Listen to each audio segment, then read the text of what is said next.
bíblico que nós lemos a respeito dessa mulher sunamita, a história dela é muito contagiante conosco, né? Quando a gente fala da mulher sunamita, uma mulher rica, muitos de nós já sabemos o texto bíblico, conhecemos muito sobre o texto. Tem pessoas até que conhecem muito mais do que eu, irmã Ana Paula. Eu faço 3 anos que eu prego. Apesar que eu tenho 27 anos na igreja onde eu congrego, após 3 anos agora, eu fui levantado no presbitério.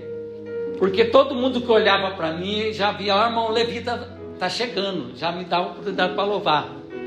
Então, o ministério da pregação, ela foi chegando aos poucos comigo e graças a Deus, Deus me levantou nesse ministério da palavra. Então, tem pouco tempo. Então, meus amados irmãos, o texto que nós lemos, ela tem um contexto muito interessante para nós. A Bíblia nos fala, no capítulo 4 do próprio livro de Reis, conta a história desta mulher. O texto que nós lemos foi já no finalzinho, vamos dizer assim, da história dela, da vida dela. Mas o texto lá em 2 Reis, capítulo 4, conta-se o início da história desta mulher.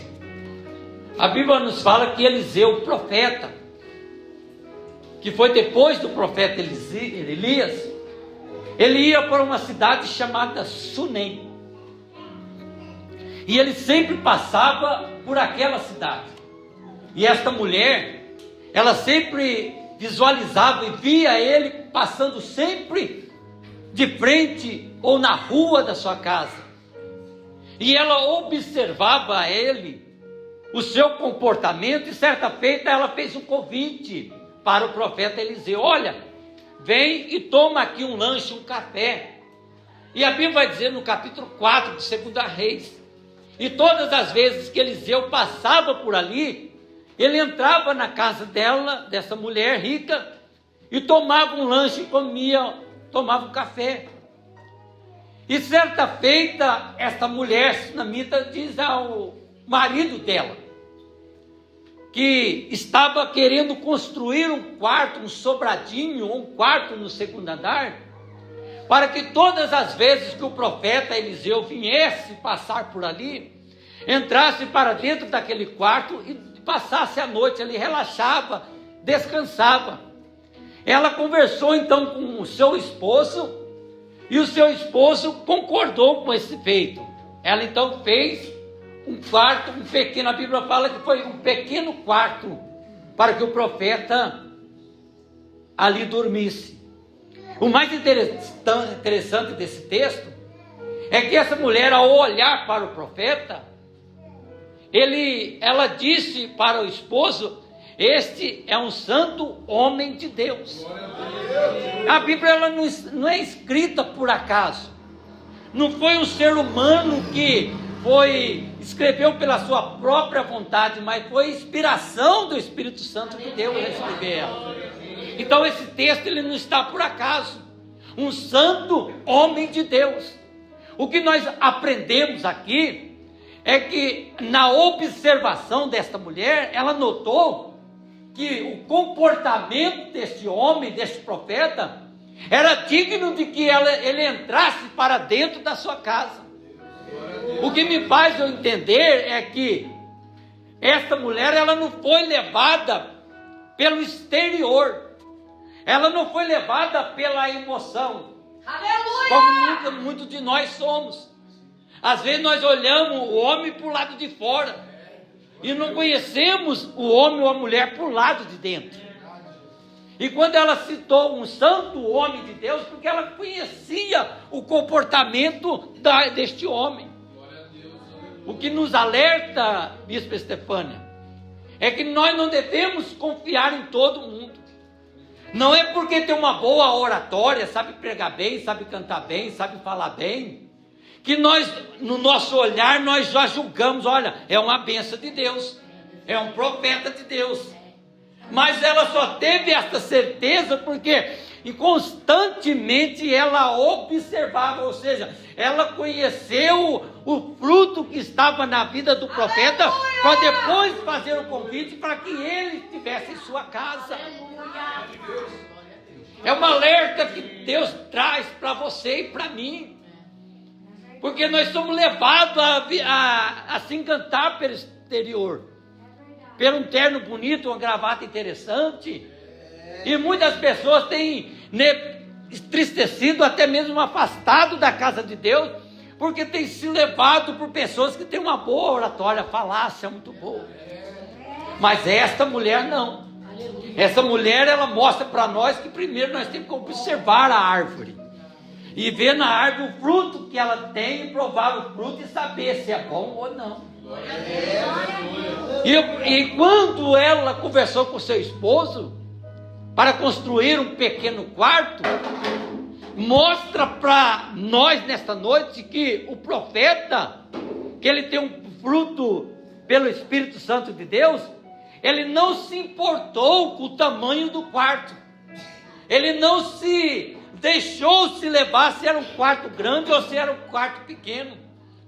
É diferente de hoje, muitos que se levam a mensagem de Deus, pregam a mensagem de Deus, mas exige da igreja um local dentro de uma qualidade superior que a igreja, a base da igreja tem.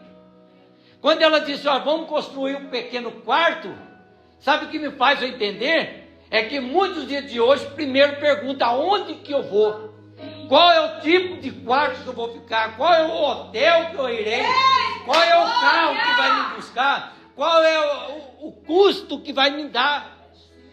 Mas o profeta, que é homem de Deus, ele não olha para isso. Ele olhou para o quarto e viu que era o pequeno quarto. Está escrito na Bíblia, um pequeno quarto. E colocou uma cama, colocou uma mesa, colocou uma cadeira e colocou uma luz, um candeeiro. E todas as vezes que o profeta passava por ali, descansava. Até que passou-se algum tempo, Eliseu estava descansando e começou a pensar. E pediu para o seu servo, meditando com o seu servo, conversando com o seu servo, disse, olha, o que irei de fazer para esta mulher? Ela tem sido tão boa para conosco, tem sido tão carinhosa para conosco, bondosa. O que irei de fazer por ela? Chama lá a sunamita, e chamou-lhe. E quando ela se colocou à porta, o profeta Eliseu perguntou para ela, olha, o que eu posso fazer por você? Você quer que eu vou até o rei e fale alguma coisa, algum negócio ao rei? Ou eu vou até o capitão do exército e fale a seu respeito a ele? Mas essa mulher, ela disse, olha, eu não tenho falta de nada, e eu habito no meio do meu povo. Aleluia! Ela era uma mulher rica, uma mulher poderosa, uma mulher que tinha muitas condições. Eu quero voltar um versículo antes, para lembrar algo interessante que Deus colocou no meu coração. É que quando esta mulher, ela foi dialogar com o esposo, ela viu que ela era uma mulher submissa ao seu marido. Ela não tomou atitude por si própria, por ela ser rica.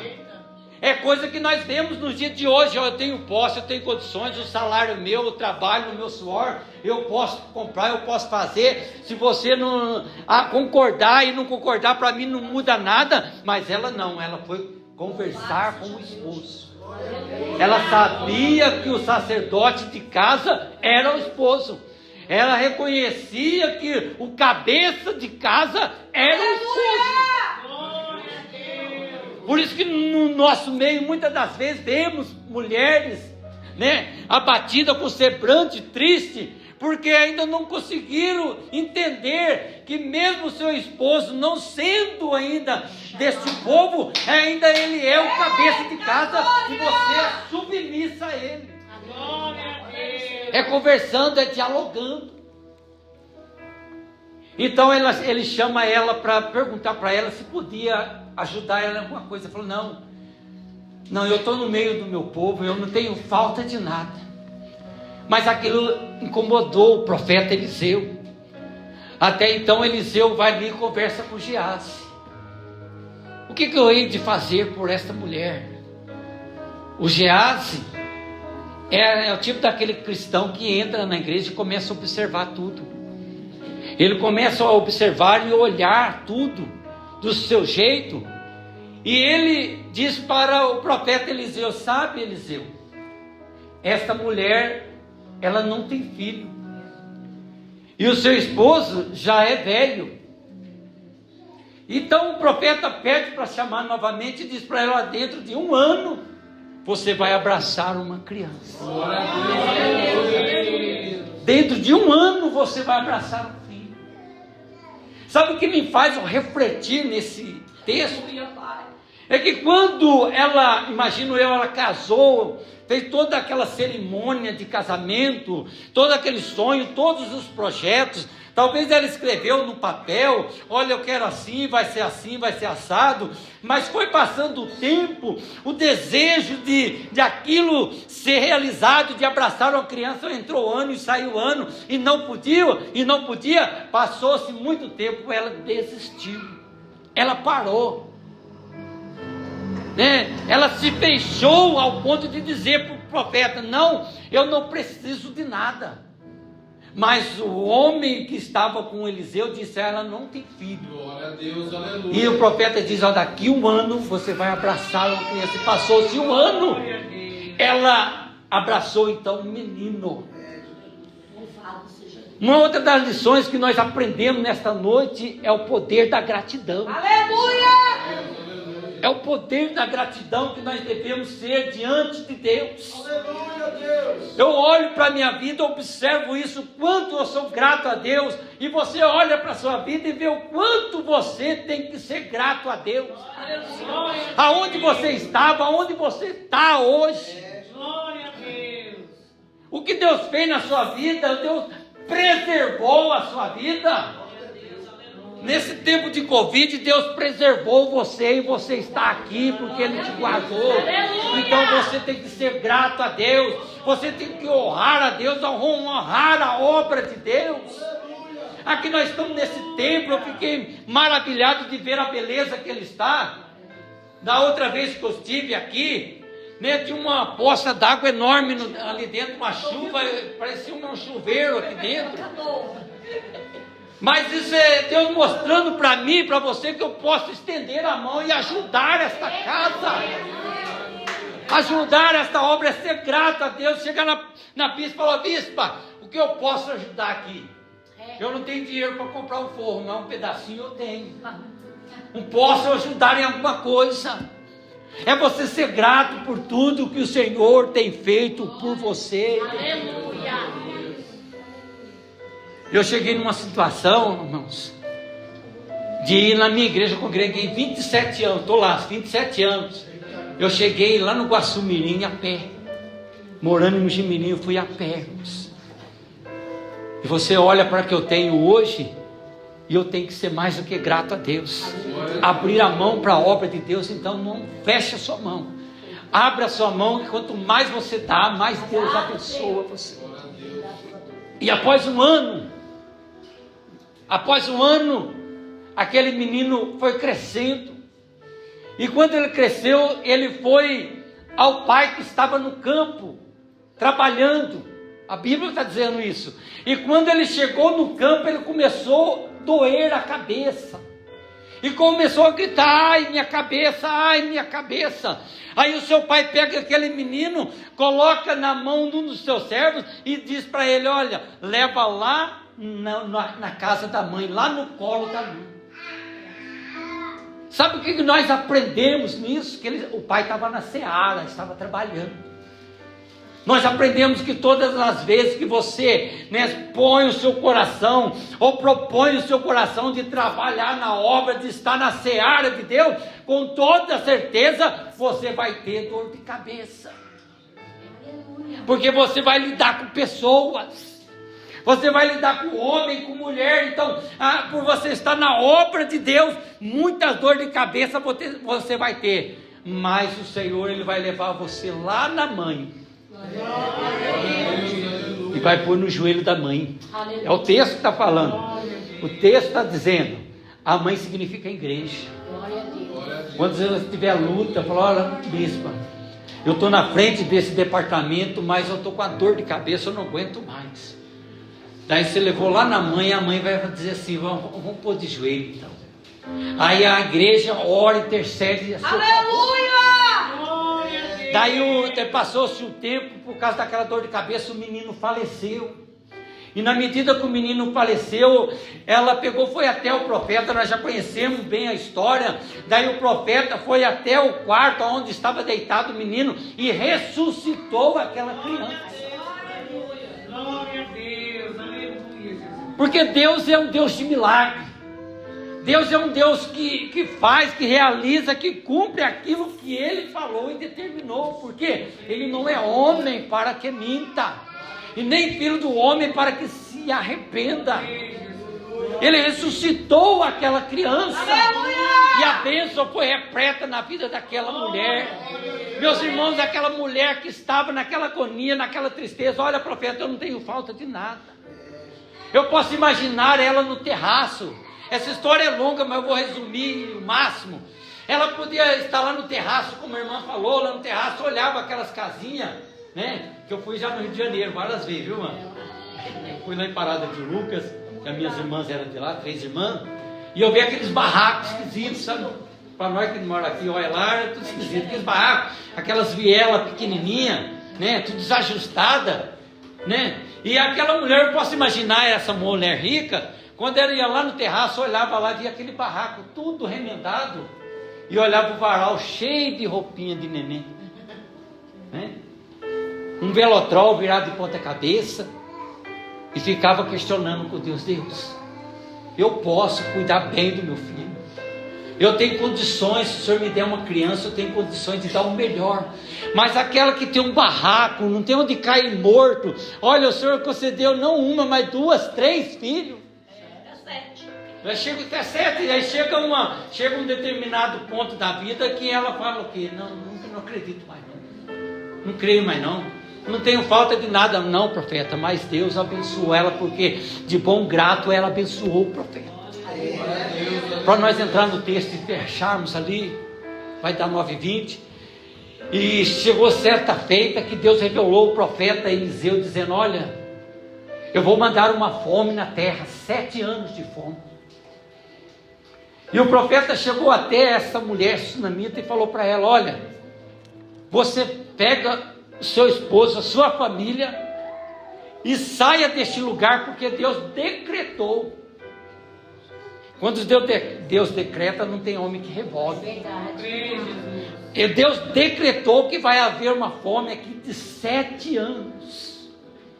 Você saia desse lugar e vai para onde você quiser. E ela acatou a palavra do profeta e saiu e passou a morar na terra dos filisteus. E passou-se 7 anos a fome, né? Judiando do povo ali de Israel. A Bíblia vai dizer que esses 7 anos foi tão difícil que as mães cozeram seus filhos e comiam seus próprios filhos. 7 anos de fome, você imagina? Mas ela, pela obediência que ela teve diante da palavra do profeta, ela acatou. Você imagina o que ela tinha, a riqueza que ela tinha, simplesmente ela pegou o seu esposo, o seu filho, nem deixou, abandonou a casa, abandonou as terras, fazenda, e foi para morar na terra dos filisteus, mediante a palavra que veio através do profeta. Passou 7 anos, e quando ela ia retornando para sua terra, passados seus 7 anos, o rei na época havia chamado Geazi, o moço de Eliseu, e começou a perguntar para Eliseu: olha, Geazi, melhor dizendo, conta os feitos do profeta Eliseu, né? Conta as histórias, os fatos que aconteceu nos dias de Eliseu, que você pode ver. E Geazi então começou a contar a história justamente desta mulher, porque Geazi, ele podia contar a história do machado que caiu na água, né? Da comida que estava envenenada, e muitos outros feitos, mas ele contou justamente a história desta mulher, e quanto menos espera, a mulher entra pela porta. Meu Deus, coisa linda, Pai. Aleluia. E a mulher entrando pela porta, Porque ela foi buscar no rei a solução para o teu problema. Então é uma lição aqui muito interessante para nós, que quando nós, na nossa dificuldade, no nosso desespero, na nossa luta, é aonde que nós vamos buscar o nosso socorro, diz o salmista: o meu socorro, ele vem do Senhor. Ela foi direto no rei, porque ela sabia que o profeta não poderia dar nada, mas o rei poderia dar para ela. E quando o rei avistou ela e perguntou para ela: olha, o que houve? Essa história, o que aconteceu? Falou: olha, conforme ele contou, a minha história eu contei para o rei. Ela contou toda a história, o desfecho da história. E o rei chama um oficial do exército e fala para ela: olha, restitui para ela tudo aquilo que é dela. Glória a Deus. Até tudo aquele que os 7 anos produziu na terra, tudo é em torno para ela. Ela foi abençoada por Deus. Porque aqui eu finalizo esta mensagem. Por que ela foi abençoada por Deus? Porque ela foi obediente à voz do profeta.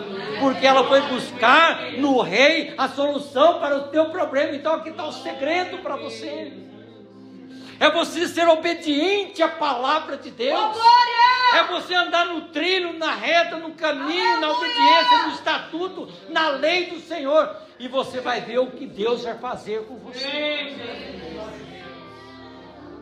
Porque o Deus não se agrada de pessoa desobediente. Eu poderia falar de Noemi. Noemi, ela, o seu esposo Abimeleque, seu filho Malom e também o seu filho Quilion. Morava lá em Belém, em Frateus de Belém, de Judá. Saiu sem direção. Saiu sem Deus falar: ó, vai. Eles mesmos saíram por vontade própria. Foram morar lá em Moabe, sem a direção de Deus. Chegou lá, perdeu quem? Perdeu o seu esposo. Depois perdeu os seus 2 filhos. E Noemi vinha voltando com as 2 noras, Orpa e Ruth. Orpa deu um beijo na sua sogra e voltou para trás, porque o significado do nome Orpa significa aquela que volta atrás. Mas Ruth se apegou à sua sogra. Ruth significa amizade. E voltou então para a terra de Belém, mas chegou vazia. Então existe coisa na vida nossa que jamais Deus vai poder restituir você. Quando você sai na desobediência, não acata os conselhos de Deus e faz da sua maneira, da sua vontade, Deus não pode restituir para você. Mas se você andar na obediência, como essa mulher sunamita foi, na obediência, acatar o conselho do profeta, né? Porque na casa de Deus tem profeta, irmãos. Na casa de Deus tem homem de Deus e mulheres de Deus. Porque quem fala aqui é a minha voz, mas a palavra é de Deus. Quem fala através das bispas aqui é a voz dela, mas é Deus que fala. A palavra é de Deus. Então, se você acatar os conselhos de Deus, obedecer o profeta de Deus que aqui anuncia, com toda certeza Deus vai restituir aquilo que você perdeu. Amém, igreja? 9h25. Já quero agradecer a oportunidade em nome do Pai, do Filho e do Espírito Santo. Amém.